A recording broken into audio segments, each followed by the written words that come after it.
جو مومن لگاتار بیمار رہے اس کو بخش دیا جاتا ہے۔ کسی شخص کے دل میں ایمان اور حسد اکٹھے نہیں رہ سکتے۔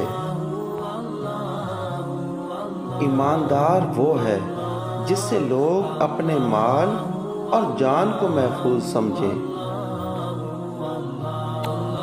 دو آدمیوں کے درمیان صلح کروا دینا صدقہ ہے۔ انصاف کی ایک گھڑی سالوں کی عبادت سے بہتر ہے۔ جو شخص اللہ پاک سے ڈرتا ہے وہ بدلہ نہیں لیتا۔ اپنی کمائی پاک رکھو، تمہاری دعا قبول ہوگی۔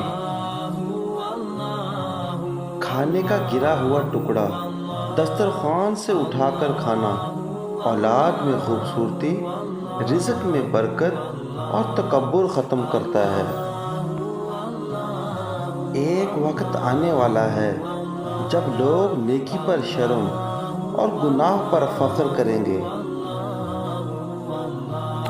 اللہ پاک سے ایسی حالت میں دعا کرو کہ تم قبولیت کا یقین رکھو اور یہ جان رکھو کہ اللہ تبارک و تعالی غفلت سے بھرے دل سے دعا قبول نہیں کرتا۔ اللہ تبارک و تعالی ایسے شخص کو اپنے عرش کے سائے میں جگہ دے گا جس نے تنہائی میں اللہ کا ذکر ایسے کیا کہ اس کے آنسو جاری ہو گئے۔ جو درجہ خاموشی کی وجہ سے انسانوں کو ملتا ہے وہ 60 برس کی نفلی عبادت سے بہتر ہے۔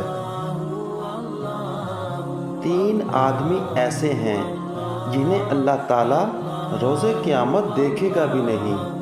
نمبر 1 والدین کا نافرمان، اور نمبر 2 مستقل شراب پینے والا، اور نمبر 3 احسان جتانے والا۔